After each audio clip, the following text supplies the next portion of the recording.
Fala, time, tudo certo? Muito bom estar aqui com vocês, muito bom estar mais uma vez falando sobre o nosso Pode Ir. Pati, o que significa? Pode ir, planeje, organize e destine o seu imposto de renda, que não é só imposto de renda, certo, Felipe? Muito bem, tem outros impostos, né? O ISS, o ICMS e o imposto de renda, caso a empresa tribute pelo lucro real, ela pode destinar até 10% do imposto devido. E nós estamos aqui com um grande convidado, um grande parceiro, muito bom receber você, Helder. Seja muito bem-vindo ao podcast, dá um oi aí pro pessoal. Bom, primeiramente, Felipe, Patrícia, muito obrigado pelo convite. É um prazer estar aqui falando sobre as práticas, né, da EPR Litoral Pioneiro com relação à estratégia ESG e também como essa prática da destinação, né, do valor devido do imposto de renda para os projetos sociais e a lei de incentivo é importante, né, para as nossas estratégias. Perfeito. Helder, para a gente começar, quem é o Helder? Como o Helder apareceu nessa área do ISG? Como o Helder está na EPR? Conta um pouquinho da tua trajetória, da tua vida para nós. Tá certo, então. Então, aqui um currículo falado, né? Não é uma entrevista, mas... Bom, eu trabalho na área de sustentabilidade, ou ESG, né? Daqui a pouquinho a gente vai falar um pouquinho sobre isso. Desde 2010, então aí se vão 15 anos. Iniciei a minha trajetória trabalhando em grandes obras de infraestrutura, atuei em consultorias, essencialmente trabalhando em processos de licenciamento ambiental, execução de programas e condicionantes. E em 2015 foi quando eu comecei a ter contato com a área de concessão de rodovia, trabalhando em projetos de infraestrutura em rodovia. E mais recente, né, em 2020, atuo diretamente em concessões de rodovia. Então, tive a oportunidade de trabalhar aqui nas concessionárias, né, não nas concessionárias, mas no programa de rodovia do Paraná, o antigo, né, programa do Estado. Tive também a oportunidade, o prazer de trabalhar em um programa de concessão em Minas Gerais, onde eu trabalhei nos últimos 2 anos. E mais recente, retornei ao Paraná, então trabalhando agora nesse programa, né, do governo federal, no qual a EPR é a concessionária do lote 2 das rodovias aqui do estado do Paraná, então atuando na área de sustentabilidade da concessionária. Que bacana. Qual que é a tua formação, Helder? Fiquei curioso. Sim. Bom, eu comecei, né, trabalhando na área ambiental e com a minha formação técnica. Então, eu sou técnico em Química Industrial. Foi aí que abriu portas para eu entrar nessa área. Posteriormente, eu cursei a graduação. Então, minha graduação é em Engenharia de Produção. Mas em atuação, eu nunca saí da área ambiental até o ano de 2020, que foi quando eu tive a mudança ali para a área de qualidade. E mais recente, 2022, 2023, eu tive contato com a área de saúde e segurança ocupacional, aí sim, meio ambiente também, qualidade também, e também a área social. Então, assim, eu sempre tenho a visão de que toda a experiência ela vai agregar na sua carreira e você sempre vai usar daquilo que você aprendeu. Então, assim, ao longo dos anos eu acabei passando por várias áreas, por várias atuações e sempre agregando e hoje chegando, acho que nesse macro que é a gestão ESG, né? E também, além da formação acadêmica, né, eu tenho as especializações em gestão ambiental, em saúde e segurança ocupacional também. Perfeito. Um combo perfeito, né? Para atuar dentro do ISG ali, dentro da empresa. Um químico que já vem construindo essa trajetória. E quando a gente fala de ISG e a área de concessão de rodovias, do que a gente está falando exatamente? Bom, Paty, acho que primeiro, assim, a gente entender o que é a concessão de rodovia, né? Para a gente poder falar sobre o ISG dentro dela. Então, a concessão de rodovia é uma parceria pública-privada para que seja executado um projeto de melhoramento da estrutura rodoviária e existem fases desse projeto, né, de melhoramento. Então, nós temos trabalhos iniciais que recompor, né, as condições de trafegabilidade de uma rodovia. Posteriormente, nós temos uma fase de implantação de obras de ampliação de capacidade. Então, assim, adequando o nível de segurança e o nível operacional da rodovia para o tráfego, que é, às vezes, o real, ou, às vezes, ele, inclusive, já está defasado, né? E também projetando para o futuro, né?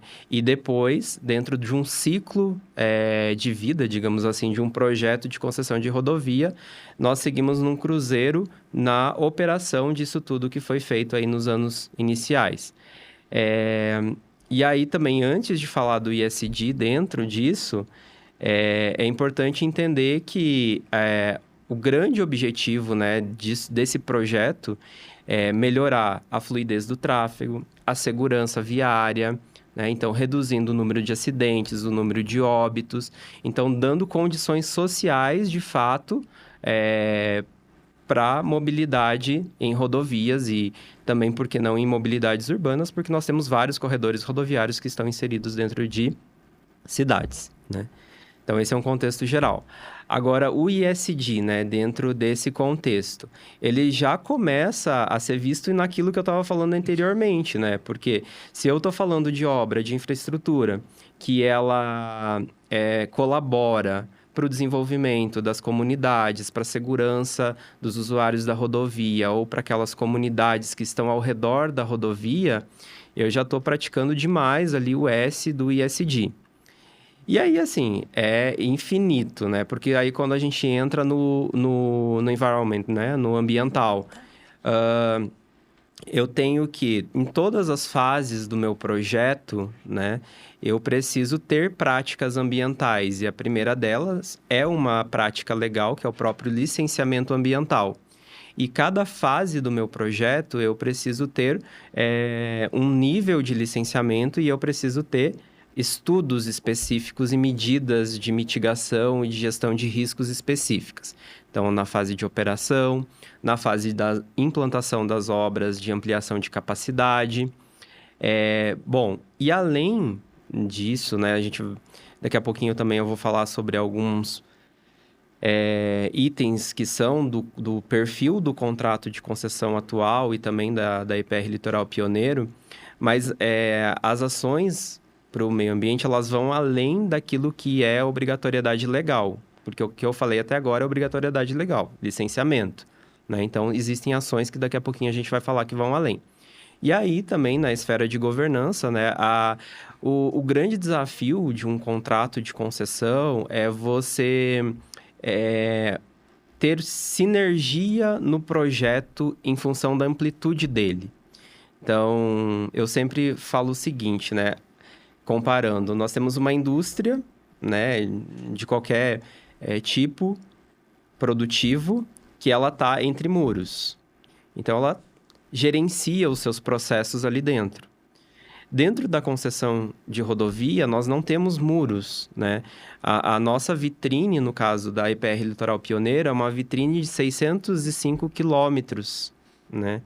E aí você ter a governança diante do contrato de concessão, do regulatório, então, das práticas ISD, da legislação aplicável a esse negócio, das expectativas das partes interessadas. Então, isso né, você fazer com que esse arsenal, né, consiga estar estabelecido em sintonia, é o ponto ali da governança, né, como a gente gerenciar tudo isso. A gente vai falar um pouquinho mais sobre isso, né? Que bacana. Me tira uma dúvida, localização, aonde que a EPR hoje está situada? Você pode falar só para o pessoal entender quais são os municípios ou qual parte do estado do Paraná que vocês estão vinculados? Sim, eu vou falar de forma ampla, né, os municípios que mais o pessoal conhece, porque são 27. Então, a nossa concessão, como eu falei, são 605 quilômetros, de forma arredondada. Nós temos aqui o corredor BR-277 entre Curitiba e Paranaguá, né, que é o ponto que nós temos a maior intensidade de tráfego. e também já falando das questões ESG, né? As questões ambientais, é onde a gente tem a Serra do Mar, que tem um cuidado enorme em função da riqueza que é aquele bioma e a biodiversidade existente na Serra do Mar, é incrível. Claro. A nossa concessão, então, ela tem um hiato entre Curitiba e Ponta Grossa e retorna ali na divisa de Ponta Grossa com Carambeí. Nós seguimos até a divisa do estado de São Paulo, é um município chamado Sengés e vai na divisa com São Paulo. Sengés é Paraná, Itararé é estado de São Paulo. Nós voltamos, então, ali para a região dos Campos Gerais. E de Jaguariaíva nós vamos até Jacarezinho, ainda estado do Paraná, divisa com São Paulo novamente, Ourinhos. E depois, na BR-369, nós vamos até Cornélio Procópio, né, ali pertinho de Londrina. Então, como eu falei para vocês, né, é um corredor, uma vitrine ampla e muito diversa, né? Então, a gente tem aqui Serra do Mar, aí tem Campos Gerais, enfim, é bem diverso. Mas sabe o que eu acho interessante? Porque quando a gente fala de concessão de rodovia, a gente pensa na hora só no pedágio. E vai muito além de pedágio, né? A gente está falando de olhar para todo um ambiente, para toda uma comunidade, para os aspectos sociais, para a preservação ambiental. E é muito interessante ver que a empresa tem esse olhar, né? Isso muda muito a forma como eu, como consumidora, né, consigo enxergar a EPR. Então, acho muito legal e parabéns por esse olhar que vocês já têm há tanto tempo. Muito obrigado, Paty. Já vou pegar um gancho também, assim, porque quando você fala do entendimento, né, do que de fato é a concessão rodoviária, e eu sou apaixonado por essa área, assim, abrindo um parênteses aqui, né, a partir do momento que eu entendi que o meu trabalho, ele colabora para salvar vidas, independente daquilo que eu estou fazendo, se é um trabalho administrativo, se é um trabalho operacional. Então, todos nós, colaboradores de concessão de rodovia, trabalhamos por um fim muito nobre, que é salvar vidas, né? Isso é muito legal e eu tenho muito orgulho disso. Um propósito, né, Helder? Exatamente. E falando, né, Paty, sobre a concessão além da arrecadação do pedágio, a EPR Litoral Pioneiro, eu tenho também o prazer de estar dentro da concessionária antes mesmo do início da operação, né? Então, a operação iniciou em 28 de fevereiro de 2024, eu estou na concessionária desde janeiro de 2024. E desde esse primeiro momento, a estratégia que nós propomos, e ela tem sido sempre patrocinada pela diretoria, é uma estratégia em que a estratégia é a estratégia ESG, é a estratégia de sustentabilidade e eu, dentro, né, das nossas conversas lá na empresa, eu sempre trago um ponto, né? Não existe estratégia, no caso empresarial ou do nosso sistema de gestão, separada da estratégia ESG. Ela é a mesma, né? Então, se você me pergunta, Helder, qual que é a estratégia ESG? Né? Ou qual que é a estratégia empresarial, ela é a mesma, porque precisa ser, né? Ela precisa andar. Então, nós temos essa visão metodológica, estruturamos dessa forma para que, de fato, a concessão, ela leve não é benefício, né? Essa estratégia, ela tenha resultado, né? Ela gere valor, esse é o ponto, em todos os âmbitos, em absolutamente todo mundo que tenha contato com a concessionária. Seja você como uma usuária, lá pagando a tarifa de pedágio, seja uma comunidade vizinha à concessionária, nós, colaboradores também. Então, é muito interessante. Acho que não vou dar mais spoilers aqui. Curioso uma questão, Helder. Quantos colaboradores tem no teu departamento? No meu departamento... Então, assim, acho que é legal também contextualizar, Por né? Por favor, também tudo. Que a gente acabou não falando, né? Sim. Hoje eu estou atuando como especialista em sustentabilidade na EPR Litoral Pioneiro. A nossa área, ela é a área de sustentabilidade, eu sempre busco também trazer isso, né? Coincidentemente, a área de sustentabilidade, numa estratégia organizacional, tem esse nome. Mas a atuação que nós estamos falando aqui é a sustentabilidade do negócio, né? Perfeito. Olhando para o todo. Claro. Porque essa área, isso se replica para todas as várias organizações, né? As organizações, elas estabelecem as suas culturas de organograma conforme a fase do projeto, o momento, ou conforme convém a estratégia, né?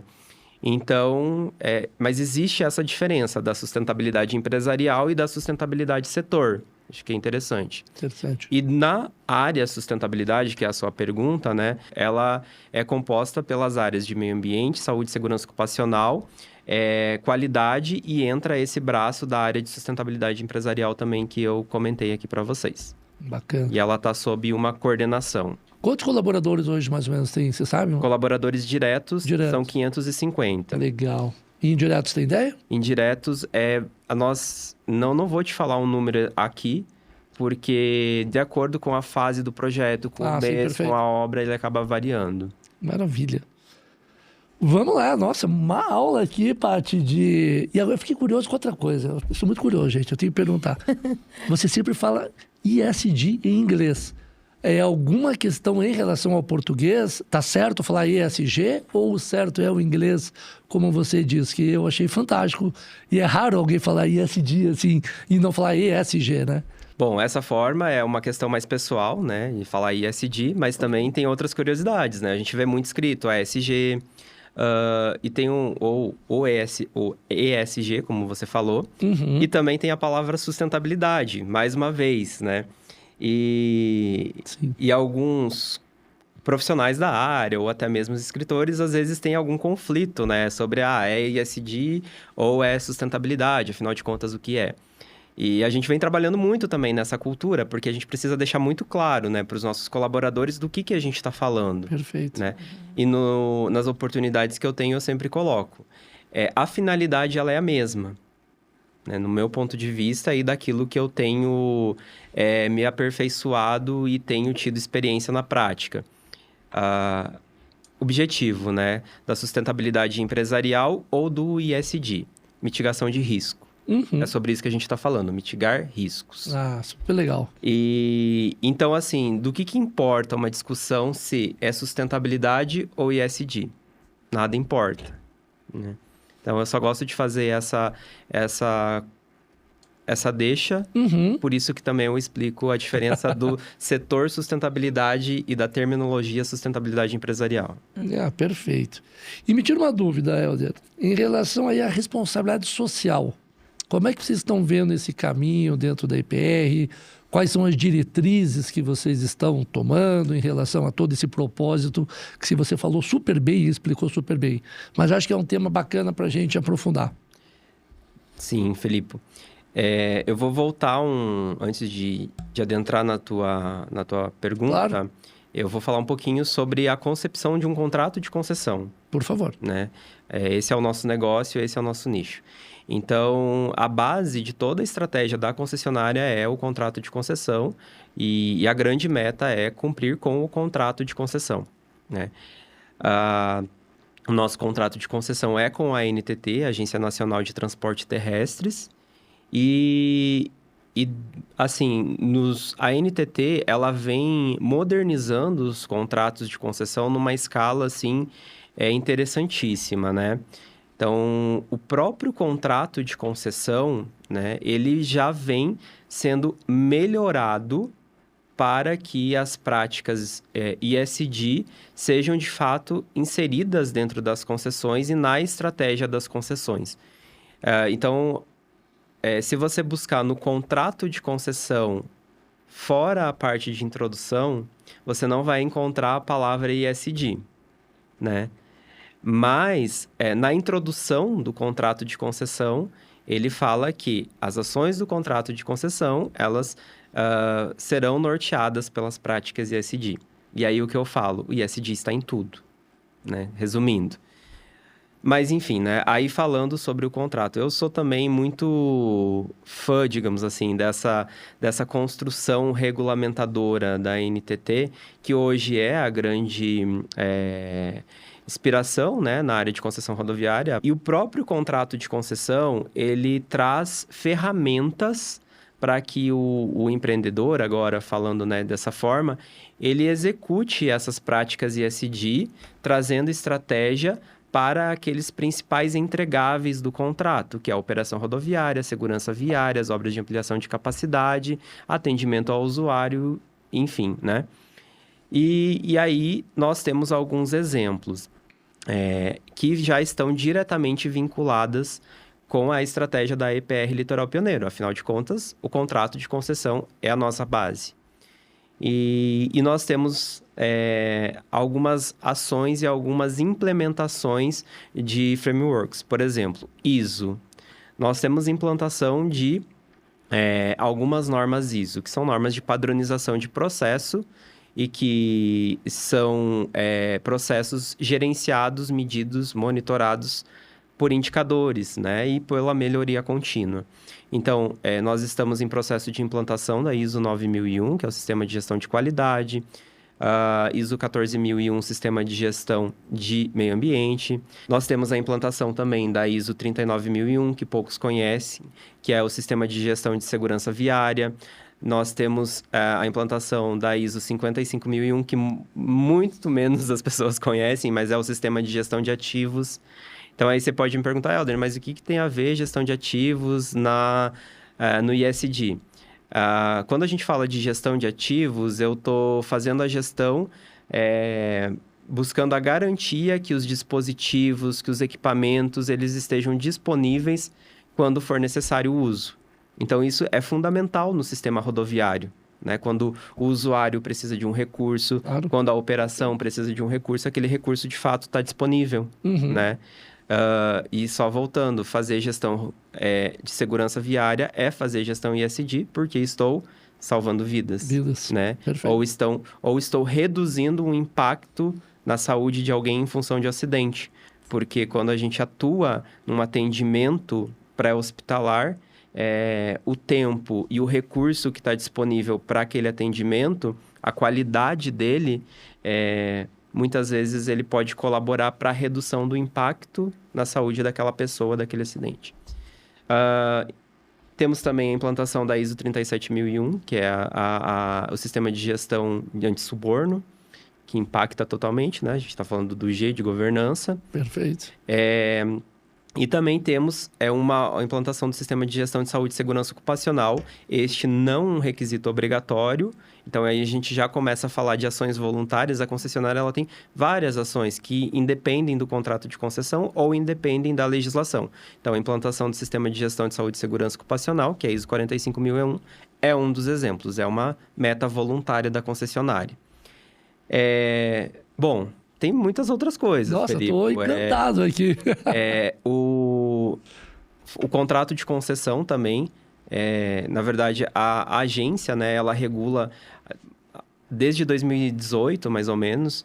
A primeira concessão que teve essa obrigatoriedade que eu vou falar agora é a Ecovias do Araguaia, que é uma concessão nos estados entre Tocantins e Goiás, que é de a concessionária seguir aos padrões de desempenho da IFC. Né? Então, de forma bem breve, o que são os padrões de desempenho da IFC? É uma metodologia vinculada ao Banco Mundial, que tem uma série de regras para empreendedores que buscam o financiamento ao Banco Mundial, precisa seguir essas regras. Então, o IFC, né, International Finance Corporation, e dentro desses padrões de desempenho do IFC, nós passamos de forma transversal, né, por 7 padrões de desempenho, que é sobre... gestão ambiental, gestão social, gestão de saúde e segurança ocupacional, entra a gestão do patrimônio cultural, gestão de comunidades tradicionais, gestão de emergências, olhando para a comunidade ao redor do empreendimento. Então, ela é aplicável para qualquer tipo de negócio, tá? E então, a gente também segue essa metodologia. E aí, falando da inovação e maturidade do contrato de concessão. Recentemente, a NTT, ela descontinuou nos novos contratos usar a metodologia do IFC, ou do Banco Mundial. E hoje, a NTT, ela tem um regulamento próprio, que são 9 padrões de sustentabilidade da NTT, que é muito legal. Porque, além de ser um regulamento próprio da agência, ela incluiu uma linha que fala sobre resiliência climática. E, né, falando ali do E de ambiental e olhando para a infraestrutura de rodovia, falar sobre prevenção, né, de eventos climáticos é fundamental. Então, tem esse adendo no procedimento próprio da agência. Então, tem mais esse framework aí que a gente bacana. Atua. Vou pegar um gancho, então, em relação a essa parte aí do meio ambiente, inclusive, para você que está nos vendo, nos ouvindo, saiu a nova lei de incentivo à reciclagem, que é a LIR. Por que eu digo isso? Porque quem cuida dessa pasta, Paty, é o Ministério do Meio Ambiente e do Clima.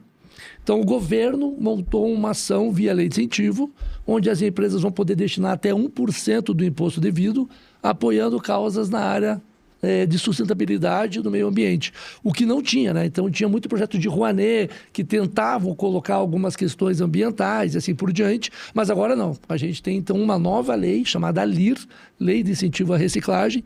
Em dezembro de 24, o Lula decretou, o Bolsonaro fez a lei, mas o Lula decretou em dezembro.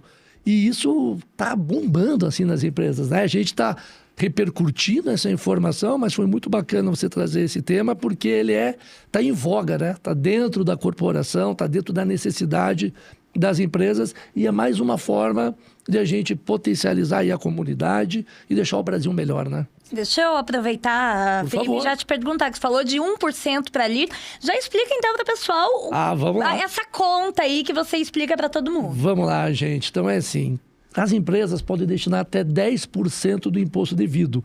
E ninguém sabe disso, Paty. É uma coisa absurda. Lá na FS4U a gente responde um monte sobre isso. Então os 4% da cultura, que é a Lei Rouanet, 1% fundo da criança e o adolescente, 1% fundo do idoso, 1% o Pronon e o Pronas, que é o programa do governo federal do Ministério da Saúde, e tínhamos o 2% do esporte, que hoje a empresa ou ela destina para o esporte, ou ela vai dividir o percentual, Helder. Vai colocar 1% para o esporte e 1% para a LIR. Então fica a critério da empresa, e o mais legal, né, Paty? Esses impostos não são concorrentes, gente. Eles somam. Então, se você hoje faz Rouanet, você está deixando 6% para o governo, de graça. E não tem custo fazer o redirecionamento. Assim como a assessoria da FS4U, que nós estamos aqui com o Helder, e temos várias empresas que vão bater o papo nessa jornada da segunda temporada. A proposta da FS4U é educar e orientar as empresas de como a gente pode usar um imposto para fazer o bem, atrelado ao DNA de cada empresa. Então, hoje está ouvindo aqui o Helder dando uma história, eu já estou vendo aquele historiador, enfim, e está estudando muito sobre essa questão aí dos protocolos, todo o processo da concessão, e é muito legal a gente ouvir isso e pensar o que tem a ver com a lei de incentivo. Tudo. Porque a gente está falando de vidas. E o Helder já acompanhava a gente no Instagram, já acompanhou o Pode Ir da primeira temporada também. E aí, conta pra gente, Helder, como que a destinação de impostos, de fundos setoriais, leis de incentivo, pode apoiar projetos aí da área de ISG. Agora eu que embolei tudo. Fui falar português e inglês. Fala ISG mesmo. Vamos lá. Segue, vai. Misturou as duas. Bacana, Paty. Tudo faz parte da estratégia. Né? Então, nós, falando de EPR Litoral Pioneiro, nós identificamos primeiro os cenários onde nós estamos inseridos e quais eram ou são, né, sempre os recursos que estão disponíveis para que a gente consiga executar as ações e gerar valor, né? Que é o que eu falei inicialmente, tudo olhando para a geração de valor para todos os indivíduos que estão inseridos. Eu trabalho já também com os projetos incentivados há mais tempo, né? Então, trago também experiência dessa prática ou dessa estratégia. E quando nós iniciamos a construção, né, da materialidade ESG da EPR Litoral Pioneiro, na perspectiva social, nós já tínhamos a visibilidade, já vislumbrávamos que os projetos de lei de incentivo seriam utilizados para, então, promover a geração de valor em cada uma das leis. E quando nós iniciamos isso, era muito recente, né? A concessão, ela iniciou em fevereiro de 24 e em novembro para dezembro de 25 nós já estávamos fazendo os primeiros aportes. E quem é da área e quem vive essa realidade vai entender que esse é um prazo muito desafiador, né? E muitas vezes impossível. Então, o primeiro ponto, né, é acreditar no planejamento e ter o patrocínio, né, de fato, da alta liderança, para que a gente pudesse estabelecer um procedimento, diretrizes, e precisa de muita governança para fazer, de fato, esse aporte. Nós estamos falando, no ano passado, o IPR Litoral Pioneiro aportou 1,6 milhões. Então, para menos de um ano de concessão, nós estamos falando de um valor relevante. E foi possível, né? E é possível. E como, né, contando um pouquinho como que foi essa estruturação. Fevereiro de 24, começamos a concessão e patrocinado pela Diretoria-Presidência, então nós implantamos o Comitê Socioambiental na IPR Litoral Pioneiro. É um comitê composto por colaboradores de áreas multidisciplinares e então nós, paralelo ao planejamento estratégico, nós começamos ali mapear as ações, né? E quando chegou há alguns meses, né, ali, não me recordo exatamente, Felipe, quando eu entrei em contato contigo pela primeira vez, mas deve ter sido junho, julho, nós começamos a busca pelos projetos e também pela implantação do procedimento na parte de governança dentro da IPR Litoral Pioneiro. E hoje, né, nós estamos com 5 projetos. São projetos que geram valor nas comunidades onde nós estamos atuando. Então, seja projetos que têm, por exemplo, um cunho do esporte. Nós temos um projeto de handball em Paranaguá, que nós aportamos. E também aqui eu quero sempre trazer a estratégia ISD, né? Por favor, claro. Então, nós também, na IPR Litoral Pioneiro, nós somos signatários de um programa chamado Programa na Mão Certa. É um programa que atua na prevenção da exploração infantil. E, em especial, em Paranaguá, nós atuamos num projeto deste programa chamado Coalizão Paranaguá. Esse projeto não tem relação nenhuma, neste momento, com leis de incentivo dentro da IPR Litoral Pioneiro. É um aporte voluntário. E aí nós buscamos o quê? Conectar. Nós já estamos na mão certa, trabalhando com crianças e adolescentes. Então, vamos na região portuária, sensível para o tema. Então, vamos buscar o quê? Um projeto que tenha conexão e que nós possamos gerar mais valor ainda para a sociedade a partir da nossa estratégia social. E é isso que a gente fez.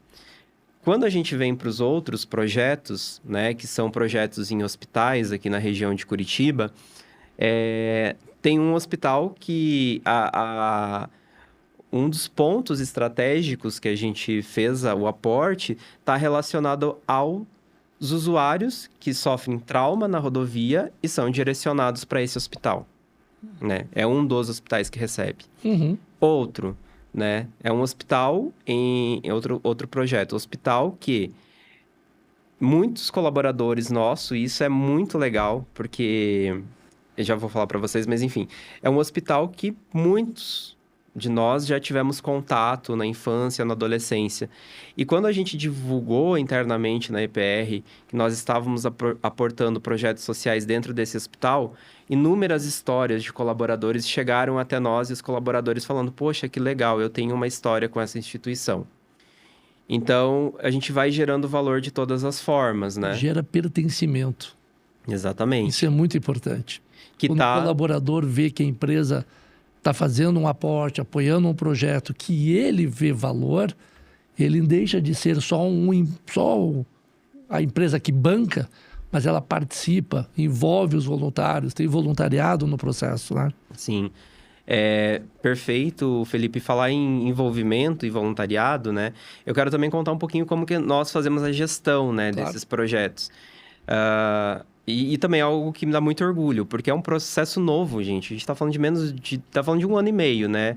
E aí, assim, como que a gente faz a gestão, a IPR Litoral pioneiro desses projetos? Primeiro ponto, desde a primeira conversa que eu falei com o Felipe e com qualquer outro proponente ou pessoa que nos busca para falar de projeto incentivado, nós queremos participar do dia a dia.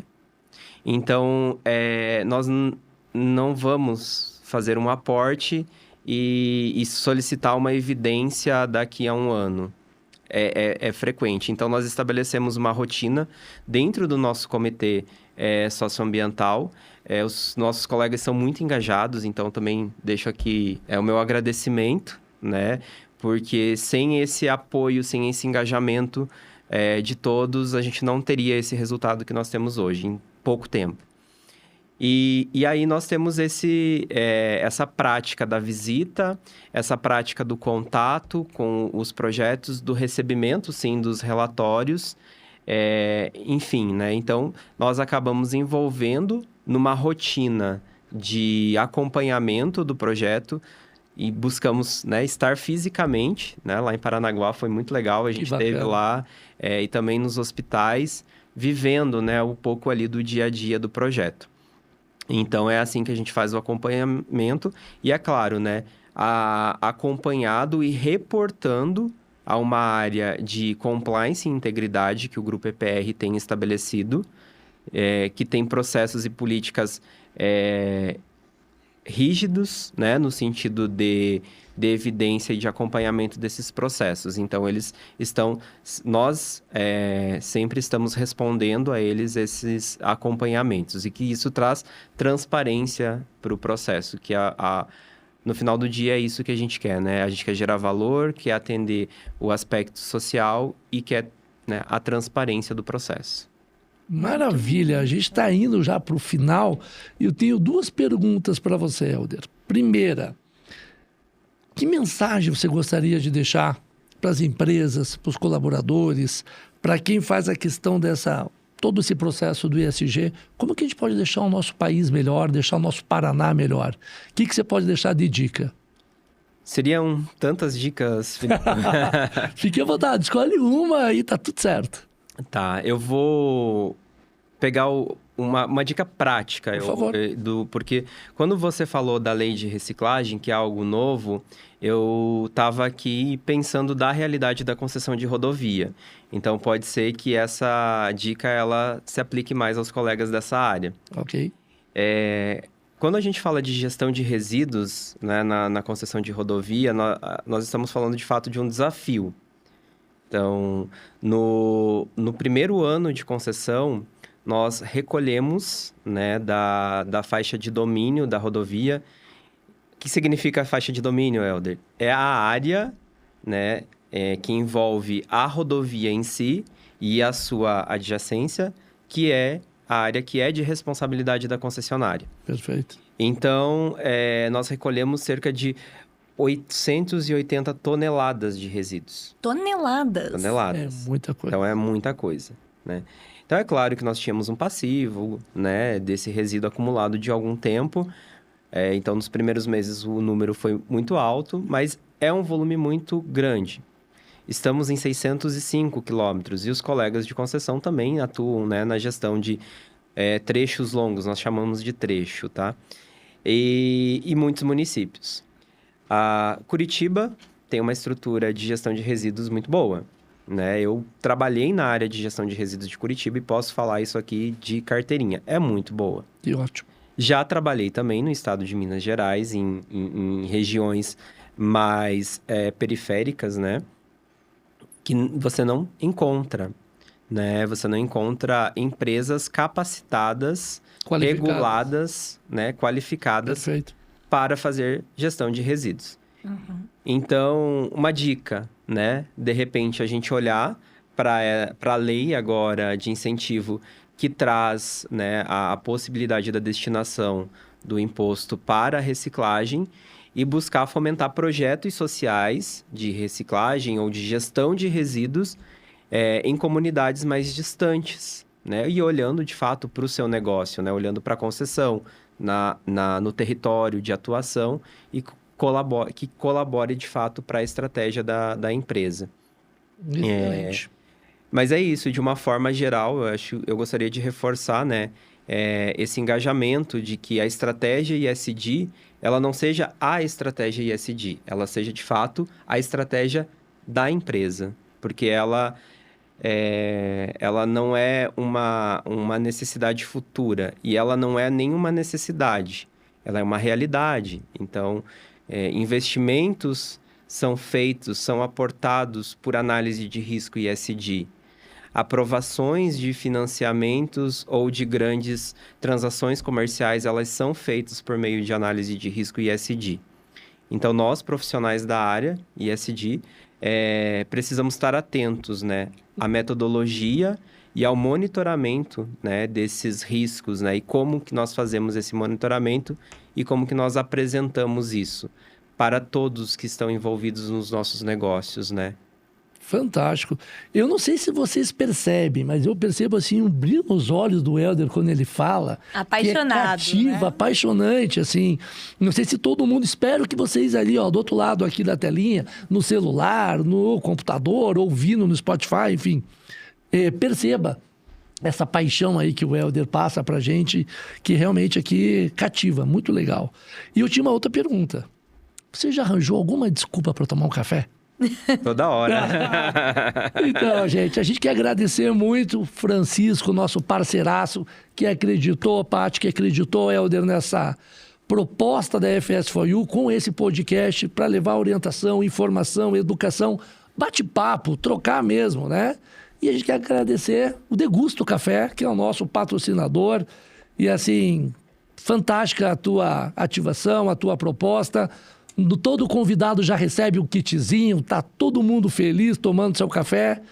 E, Hélder, muito obrigado pela tua participação, por essa aula, assim, eu tô encantado, entendi um pouquinho da Constelar agora, eu tô começando a entender muito mais e obrigado, muito obrigado pelo teu tempo, pela tua disponibilidade, Paty, dividindo essa bancada mais uma vez nessa jornada, vamos que vamos. Quer deixar os agradecimentos? Fique à vontade. Com certeza, Felipe. Mais uma vez, grato pelo convite, Paty também, né, pelas trocas. Em especial, quero agradecer toda a equipe da EPR Litoral Pioneiro. Afinal de contas, essa oportunidade também é uma oportunidade de comunicação, né, das nossas ações, das nossas estratégias. E que muitos colegas, todos os colegas da EPR Litoral Pioneiro, né, conduzidos pela nossa alta liderança e pela nossa gestão, fazem parte disso. E também é uma forma de nós comunicarmos também à sociedade, né, e aos usuários da rodovia, um pouquinho de como funciona a gestão da concessão de rodovia, assim como a Paty falou, né, às vezes a gente não imagina como além da cabine, né? E agora a gente passa, né, na pista automática, então nem com a cabine a gente tem contato, né? Verdade. Mas é importante, né? E é o nosso papel trazer a informação, né? Maravilha. E sem falar que, como você disse, de fato é um prazer, né? Falar sobre ESG e atuando na área de concessão de rodovia. Mas, Hélder, sabe o que conecta pessoas mais do que rodovias? Café. O café e o propósito. Então, eu acho que chegou a hora, né, Felipe, da gente seguir aqui com o nosso ritual de fim de episódio, Nosso pode ritual. ser? Pega a sua canequinha e nós vamos fazer o brinde do bem, Hélder. Esse é o brinde da FS4U, como pode ir. Saúde. Muito obrigado. Muito obrigada. Junto está aqui o nosso mascote, que é o senhor IR. Todo mundo pergunta o que é o senhor IR. Ele é um domador de leão. Quando a gente fala de imposto de renda, todo mundo pensa em leão. Nós não somos o leão, nós somos os domadores do leão. E todo domador de leão ele tem uma arma, Hélder, que é a cadeira, um chicote. E a nossa arma são esses três objetos na nossa frente. É o microfone. É o poder de falar, de propagar, de levar essa informação para todos os cantos do Brasil, para que tenhamos mais proponentes qualificados, projetos bons, empresas que queiram, aprendam a destinar os seus impostos, assim como a EPR faz, gerando valor, que eu acho que a gente fecha esse episódio com essa fala. Ok? É isso. Obrigado, time. Até a próxima.